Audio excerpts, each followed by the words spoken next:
Capítulo 3. Daphne. Daphne Dayton giró la llave de su puerta principal y se quedó inmóvil un instante.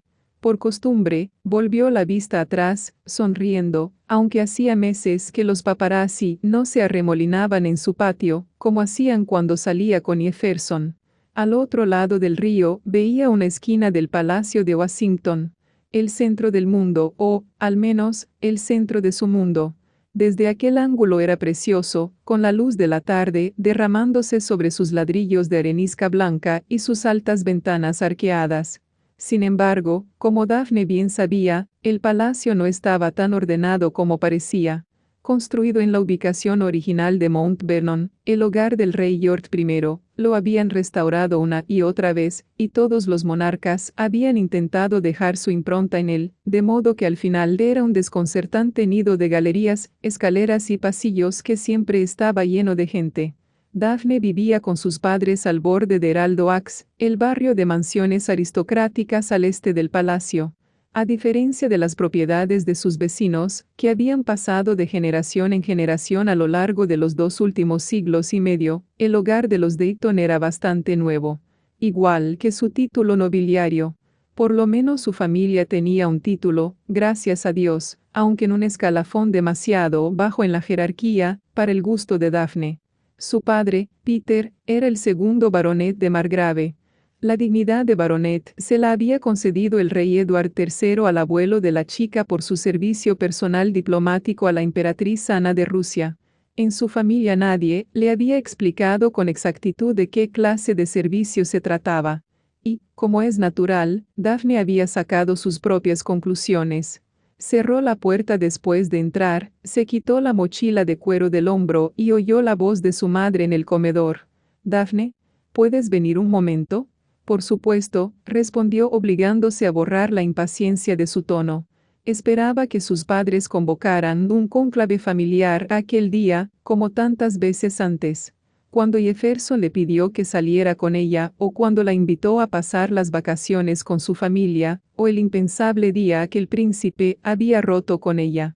Todos los hitos de su relación con Jefferson habían conllevado una de aquellas charlas. Su familia funcionaba así.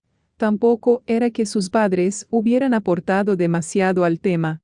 Todo lo que Daphne había conseguido con el príncipe había sido gracias a su esfuerzo y al de nadie más.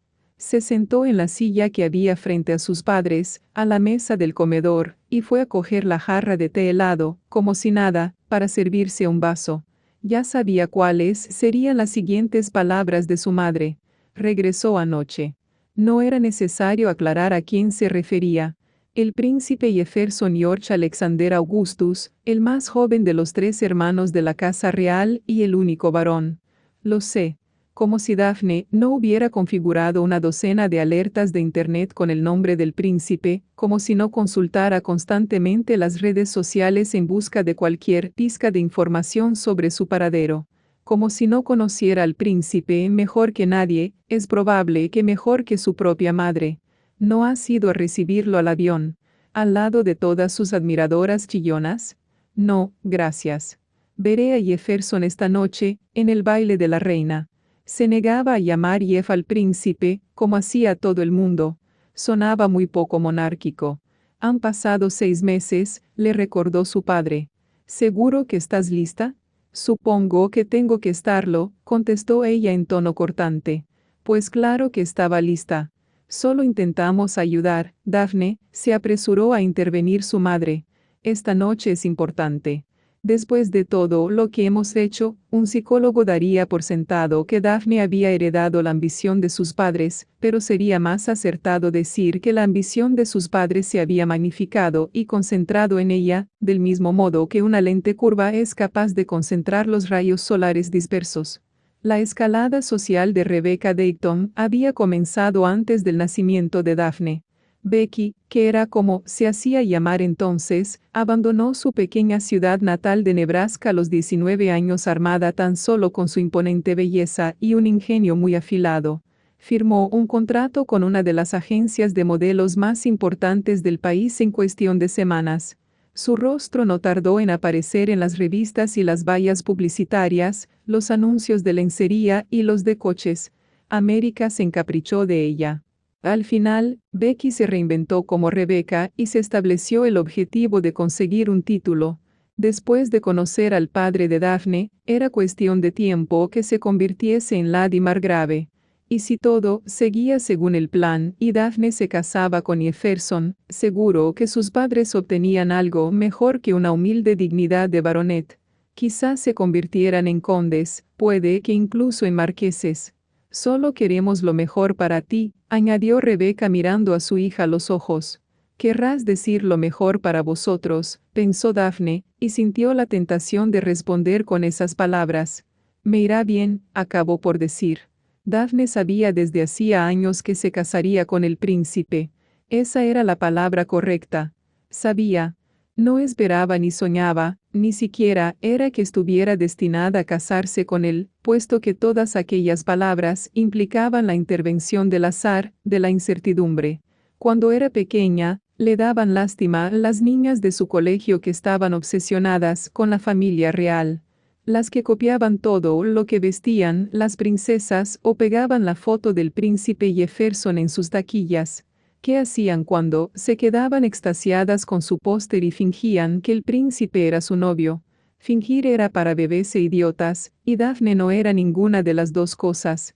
Entonces, en octavo, la clase de Daphne fue de excursión al palacio, y ella se percató de por qué sus padres se aferraban con tanta obsesión a su posición aristocrática, porque ese estatus era su ventana a aquello. Mientras contemplaba el palacio en toda su inaccesible grandeza, mientras escuchaba a sus compañeras susurrar lo maravilloso que era ser princesa, Daphne comprendió, sorprendida, que tenían razón. Ser princesa era, sin duda, maravilloso. Por eso, a diferencia de ellas, se convertiría en una. Después de la excursión, Daphne decidió que saldría con el príncipe y, como ocurría con todos los objetivos que se marcaba, lo logró. Solicitó el ingreso en St. Úrsula, el instituto privado para chicas a la que asistían las hijas de la familia real desde tiempos inmemoriales. Las hermanas de Jefferson estaban allí. Tampoco le iba mal que el instituto de Jefferson, la Academia Forsyth, solo de chicos, estuviera justo al lado. Efectivamente, antes de que terminara el año, el príncipe ya le había pedido una cita, cuando ella estaba en primer curso y él en segundo. No siempre resultaba sencillo manejar a alguien tan espontáneo y despreocupado como Jefferson. Sin embargo, ella era todo lo que debería ser una princesa. Atenta, cultivada y, por supuesto, bella. El pueblo y la prensa del país la adoraban. Incluso se ganó la aprobación de la reina madre, y era por todos conocido que a la abuela de Jefferson no le caía bien nadie. Hasta la noche de la fiesta de graduación del instituto de Jefferson, que fue cuando todo salió fatal. Cuando Imari se hizo daño y Daphne fue a buscar a Jefferson, y se lo encontró en la cama con otra chica. Era el príncipe, no cabía duda. La luz se reflejaba en el bonito tono castaño de su pelo de un modo inconfundible. Daphne intentó respirar. Empezó a ver puntitos negros flotando en el aire. Después de todo lo que había pasado, después de todos sus esfuerzos, dio un paso atrás, tambaleante, y huyó de la habitación antes de que la viera alguno de los dos. Jefferson la llamó a la mañana siguiente. Por un momento, Daphne sintió una punzada de pánico. Temía que él se hubiera enterado de todo, que supiera de su terrible e impensable acción. Sin embargo, se limitó a soltarle la charla de la ruptura, tartamudeando, un discurso que bien podrían haber escrito sus empleados de relaciones públicas. No dejaba de repetir que ambos eran muy jóvenes, que Daphne todavía no había terminado el instituto y que él no sabía lo que iba a hacer al año siguiente, que lo mejor para los dos sería pasar un tiempo separados, aunque esperaba que pudieran seguir siendo amigos. Daphne habló con una calma espeluznante y le dijo que lo entendía. En cuanto Jefferson colgó, ella llamó a Natasha, del Daily News, y filtró la historia de la ruptura. Había aprendido tiempo atrás que la primera versión era siempre la más importante, puesto que marcaba la tónica de las que vinieran después. Así que se aseguró de que Natasha informara de que la ruptura era por mutuo acuerdo, que Daphne y Jefferson habían decidido que era lo mejor. Al menos, según insinuaba el artículo de un modo muy sutil, por el momento. En los 6 meses transcurridos desde la ruptura, Jefferson había estado fuera de la ciudad, en una gira real y después en un disperso viaje posgraduación con su hermana gemela, lo que le había proporcionado a Daphne tiempo de sobra para pensar sobre su relación, sobre lo que habían hecho y sobre el precio que había pagado la joven por ello. Incluso después de todo lo sucedido, incluso sabiendo lo que sabía, aún quería ser princesa, y pretendía recuperar a Jefferson. Solo queremos cuidar de ti, siguió diciendo Rebecca, con la misma seriedad con la que habría hablado de un diagnóstico médico potencialmente letal. Sobre todo ahora, Daphne sabía a qué se refería su madre. Ahora que Jefferson y ella habían roto, se abría la temporada de caza, en la que las bandadas de chicas empezarían a perseguirlo. Las cazadoras furtivas, las llamaban los periódicos. En privado, a Daphne le gustaba llamarlas Jeffersorras. Daba igual en qué ciudad se encontraran, siempre eran iguales. Vestían faldas cortas y tacones altísimos, y se pasaban horas esperando en los vestíbulos de los hoteles o en los bares con la esperanza de verlo. El príncipe, que no se enteraba nunca de nada, revoloteaba felizmente de un lado a otro, cual mariposa, mientras aquellas chicas lo perseguían con sus redes. En realidad, las cazadoras furtivas no eran competencia, ninguna de ellas estaba a la altura de la hija del baronet. Aun así, cada vez que veía una foto de Jefferson rodeado de una bandada de muchachas, Daphne no podía evitar preocuparse. Es que eran muchas, por no mencionar la chica de la cama de Jefferson, quienquiera que fuera. Su parte masoquista deseaba desesperadamente saberlo. Después de aquella noche, esperaba que la chica apareciera con algún artículo sórdido contando todos los detalles, pero eso no había pasado. Levantó la mirada hacia el espejo que había sobre el aparador para calmarse. No se podía negar que era preciosa, que poseía una belleza única y deslumbrante que parecía justificar todos los éxitos y excusar buena parte de los fracasos. Había heredado los rasgos vivaces de su madre, su cutis de alabastro y, sobre todo, sus ojos. Aquellos ojos verdes con un toque dorado que parecían insinuar secretos jamás revelados. Pero el cabello era el de su padre, un glorioso revuelo de color, una mezcla infinita de todo, del cobre al grosella, pasando por el tono de la madreselva, que le caía en cascada casi hasta la cintura. Esbozó una leve sonrisa, apaciguada, como siempre, por la promesa encerrada en su propio reflejo. Daphne, le dijo su padre, sacándola de su ensoñación, suceda lo que suceda, debes saber que estamos de tu lado. Siempre. Suceda lo que suceda. Daphne lo miró. ¿Acaso sabía lo que había hecho aquella noche? Me irá bien, repitió, y lo dejó así. Sabía lo que se esperaba de ella. Si un plano funcionaba, tenía que organizar otro. Si resbalaba y caía, debía caer siempre hacia adelante. Daphne solo podía avanzar y seguir subiendo. Sus padres no tenían ni idea de lo que su hija era capaz de hacer, ni idea de lo que ya había hecho por conseguir la corona. Capítulo 4. Samantha. Aquella noche, Samantha se dirigió a la anodina puerta abierta en el pasillo de la planta baja, como si al arquitecto se le hubiera ocurrido añadirla en el último momento. Puede que no resultara impresionante, pero se trataba de la puerta de los suspiros, la entrada privada de la familia real al gran salón de baile. Recibía ese nombre porque varias generaciones de princesas se habían quedado tras ella cuando eran demasiado jóvenes para asistir a las celebraciones, así que dejaban escapar románticos suspiros mientras observaban a la gente bailar. «Tus padres te la van a liar gorda», comentó Nina, que caminaba a su lado. Puede. Aunque Sam dudaba que sus padres se hubieran percatado siquiera de su tardanza. Jamás se fijaban en nada de lo que hacía, a no ser que se portara tan mal que se vieran obligados a ello.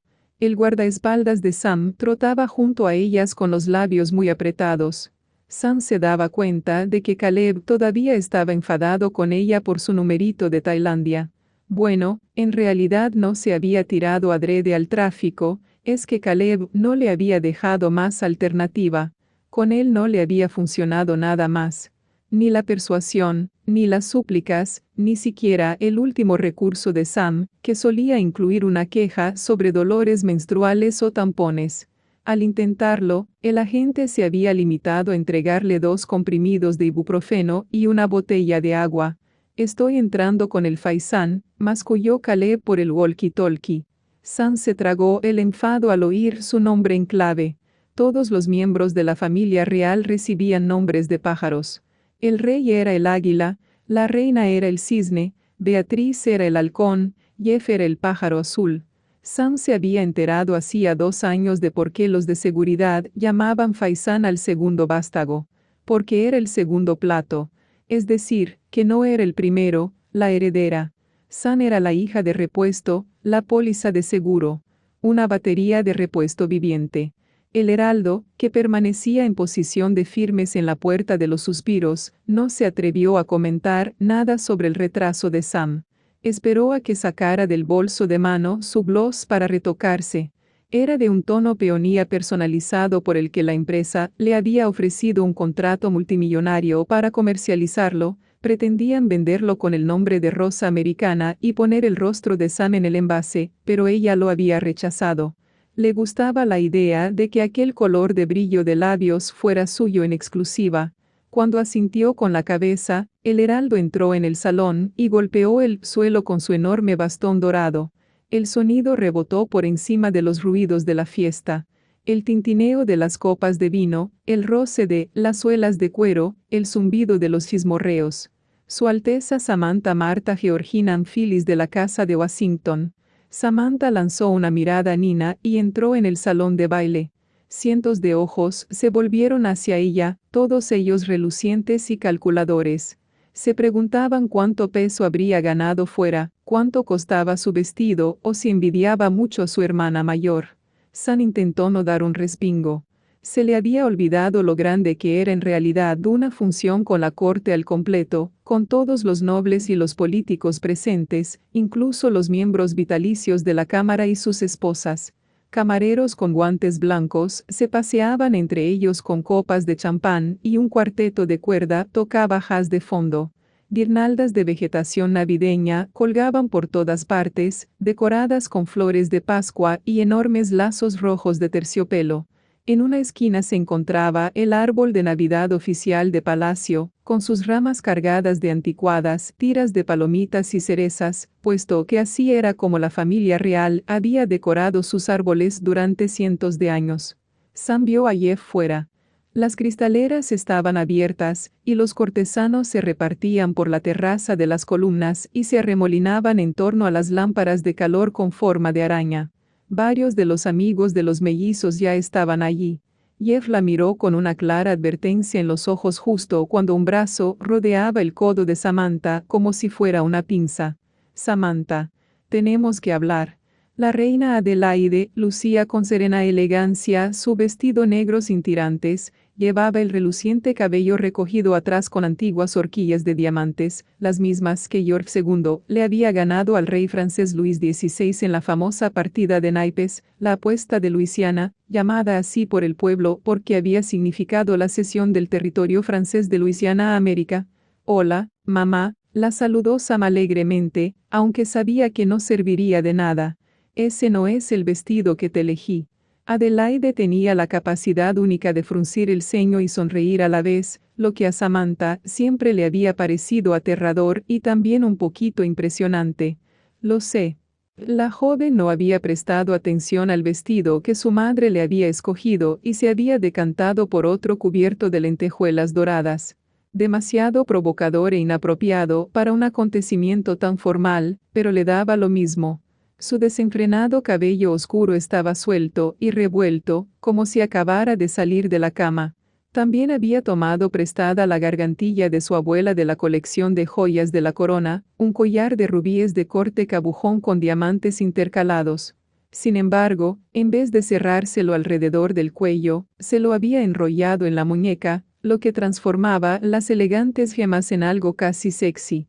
San había decidido tiempo atrás que, si no podía ser bella, al menos debía ser interesante.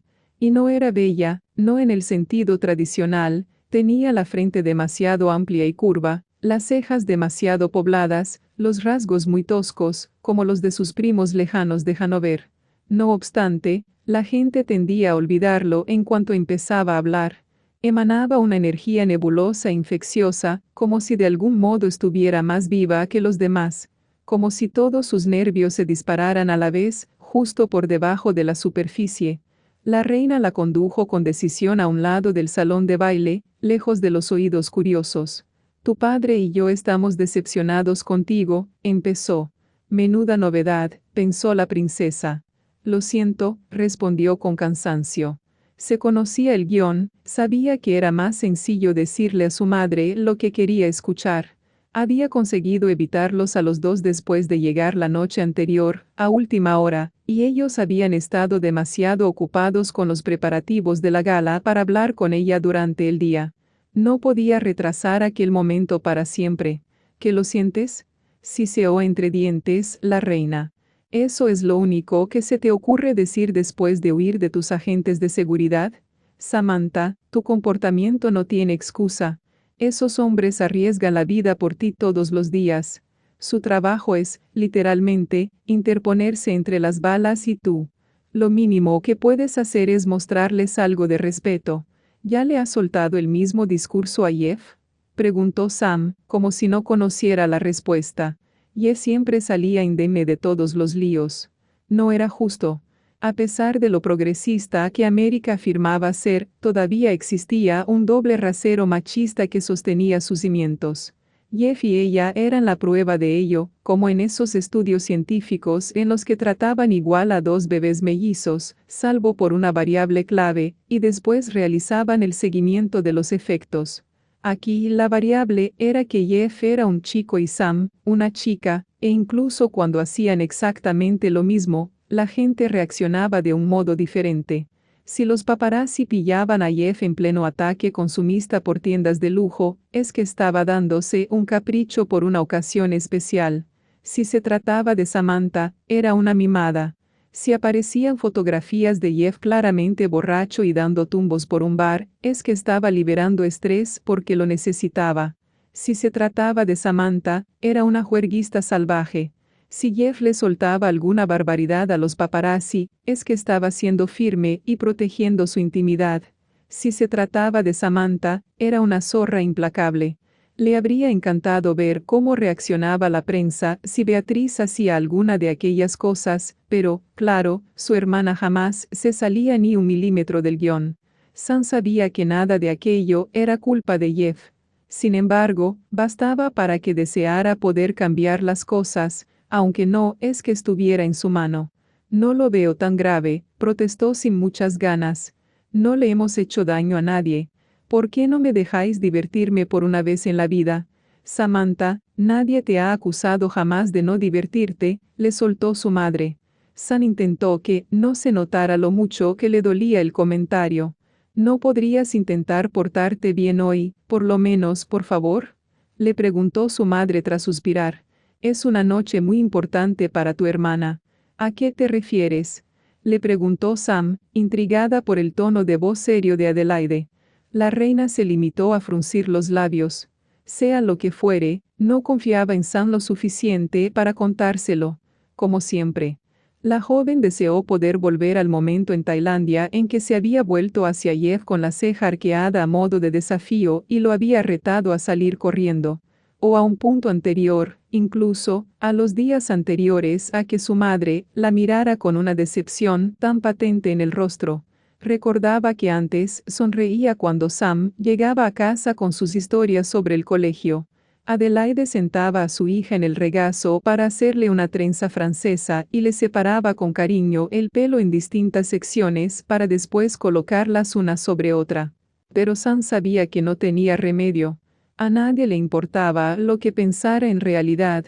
Lo único que querían era que se callara y dejara de robarle la atención de los medios a la perfecta Beatriz. Que permaneciera en segundo plano. Que la vieran, pero no la oyeran. Mantuvo la cabeza un poco ladeada, con aire tosudo, mientras recorría el salón de baile. Bueno, ahora podrían cotillear todo sobre su vestido, que era de un brillo tan cegador como una bola de discoteca encendida. Bajo las pestañas, su mirada era decidida y tumultuosa. Casi había llegado a las puertas del otro lado cuando vio a su hermana mayor con un recatado vestido de cóctel de cuello alto, seguramente el primero de la noche. Lo habitual era que se cambiara de vestuario varias veces en las funciones de estado. Estaba hablando con una mujer de facciones angulares y pelo cano. Sam tardó un instante en darse cuenta de que no hablaban en inglés. Pasó junto a Beatriz a toda prisa y fue a acomodarse en la barra, cerca de uno de los extremos, para que nadie la viera. ¿Dónde se había metido Nina? Sacó su móvil y escribió un mensaje a toda prisa. En la barra, ven conmigo. Después se inclinó para mirar al camarero a los ojos. ¿Puedes ponerme una cerveza? Él la miró con recelo. Ambos sabían que en Palacio nunca servían cerveza en actos como aquel. Se consideraba demasiado pedestre, significara eso lo que significara. Por favor, añadió Sam con la sonrisa más dulce que pudo esbozar. ¿No tienes una botella por ahí atrás, aunque sea? El camarero vaciló, como si sopesara los riesgos, después se agachó detrás de la barra y salió un segundo después con un par de botellines de cerveza helados. Si alguien le pregunta, no he sido yo. Después le guiñó un ojo y se volvió para distanciarse de la prueba del delito. «Ah, qué bien, estaba buscando una», exclamó una voz a su izquierda, justo cuando alguien le quitaba uno de los botellines de la mano.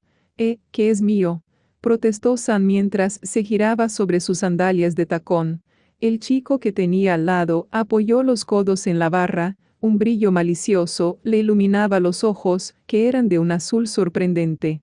Parecía un par de años mayor que ella, más o menos de la edad de Beatriz, con una rebelde melena rubia y rasgos marcados. De no haber sido por los hoyuelos, su belleza habría resultado casi intimidante. ¿Quién sería?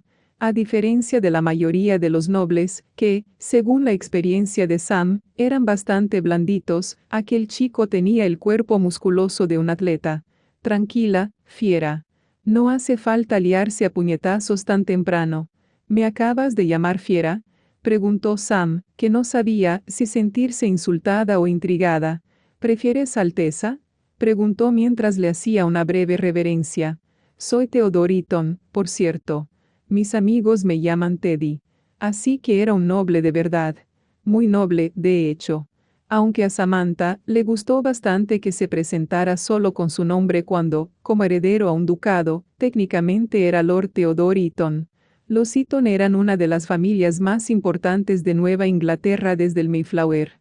Algunos dirían que eran más americanos, incluso, que los Washington, quienes, al fin y al cabo, se habían casado con la realeza extranjera durante los últimos 2 siglos.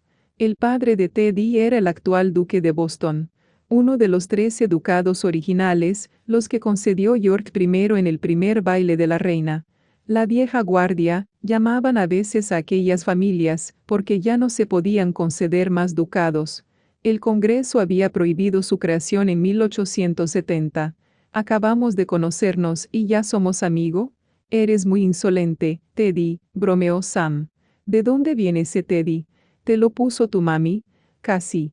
Mi hermana pequeña me llamaba así, como a su osito, y me quedé con el mote.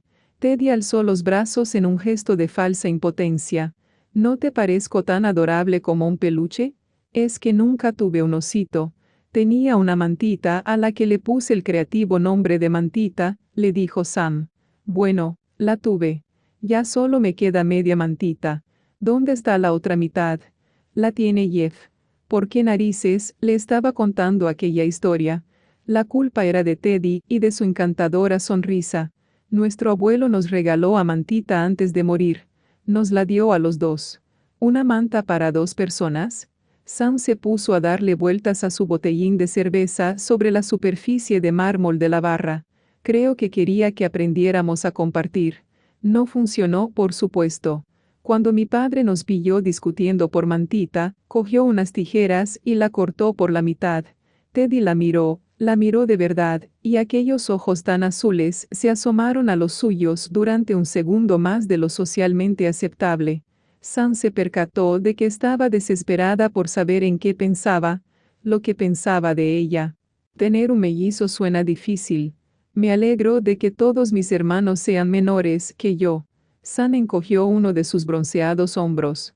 Al menos, la pelea no había sido con Beatriz, porque el rey le habría entregado la manta a su hermana sin pensárselo 2 veces.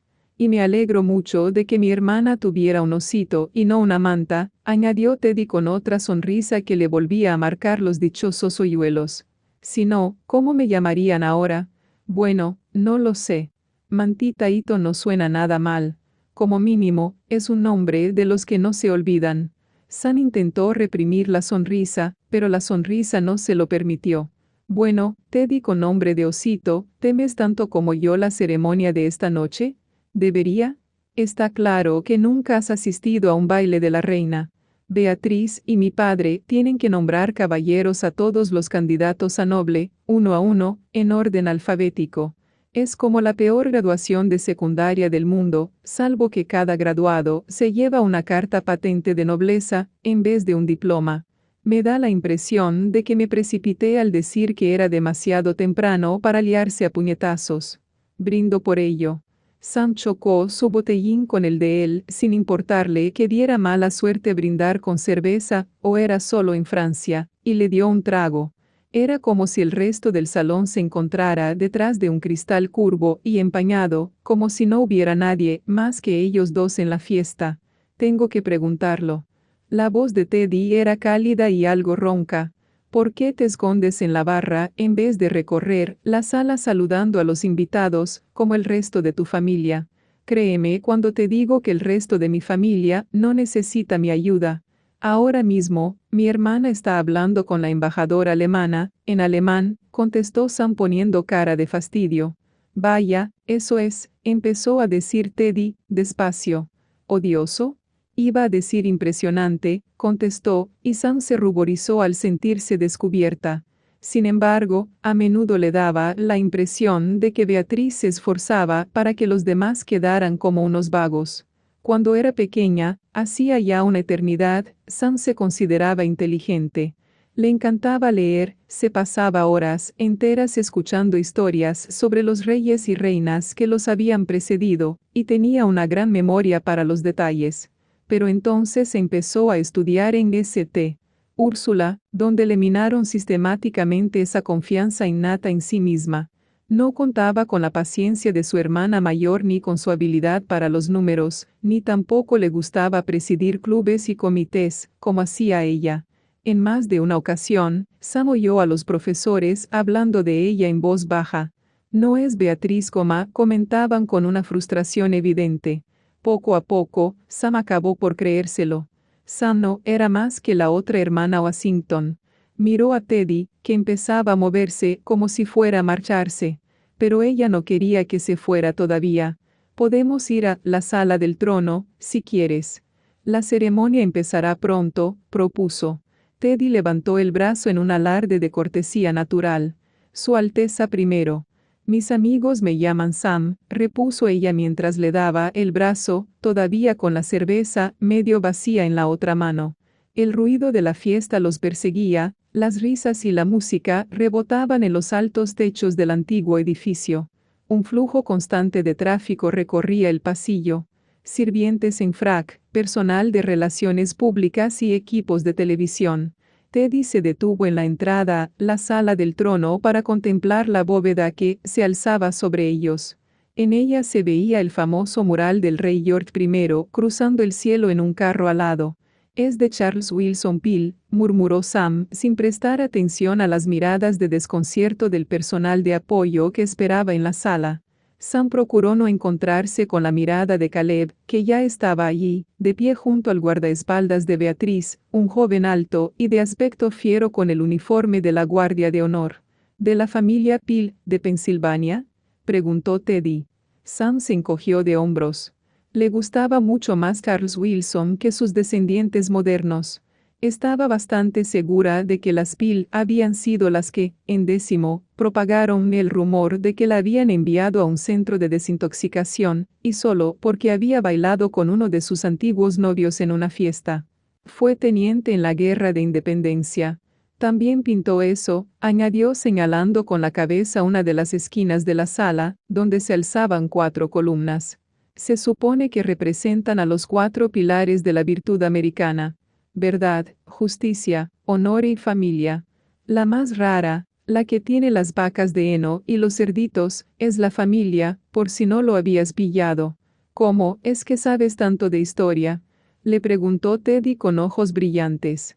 Me escapaba de mi niñera y me unía a escondidas a las visitas guiadas por Palacio, confesó Sam. A veces la gente ni me veía. O, si lo hacían, les susurraba que estaba jugando al escondite con mi hermano y les pedía que me ayudaran a ocultarme. Casi siempre lo hacían. Mi niñera me buscaba por todo Palacio, pero nunca se le ocurrió mirar entre la multitud. Creo que eres demasiado lista para tu propio bien, comentó él sacudiendo la cabeza, perplejo. Empezaron a sonar las trompetas por el otro extremo del pasillo, lo que indicaba que la ceremonia daría comienzo en 15 minutos. Al ruido lo siguió el estruendo de las pisadas de cientos de personas en lenta procesión hacia la sala del trono. A Sam le dio un vuelco el corazón. La etiqueta, igual que el sentido común, dictaba que debería conducir a Teddy a su asiento, pero no quería. No había terminado con él. Deseaba que su cálida energía dorada siguiera centrada en ella un poco más. Lo agarró de la mano y lo arrastró por el pasillo, después abrió una puerta anodina y la cerró detrás de ellos. El guardarropa olía a pieles, madera de cedro y el perfume volumen de nuit de Samantha. Un hilo de luz entraba a través del marco. Sam todavía tenía la cerveza en la mano. Se la llevó a los labios, muy consciente de la yuxtaposición que suponía. Vestida con un traje de alta costura y las preciadas joyas de la corona, mientras apuraba una cerveza. Teddy arqueó una ceja, con cara de guasa, aunque no intentó marcharse.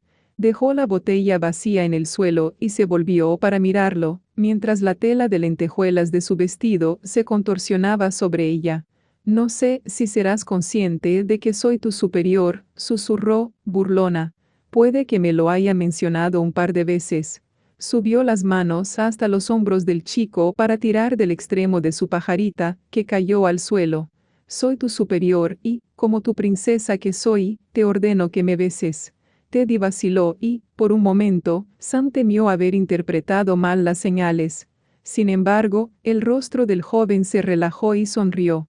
Creo que los monarcas ya no tienen derecho a dar órdenes despóticas como esa, dijo en voz baja. No soy una monarca. Entonces, ¿te niegas? En este caso, me alegra obedecer. Pero no des por sentado que será así con todas tus órdenes. Me parece bien. Sam le agarró la camisa y tiró de él hacia ella. La boca de Teddy estaba caliente, y el chico le devolvió el beso con entusiasmo, casi con ansia.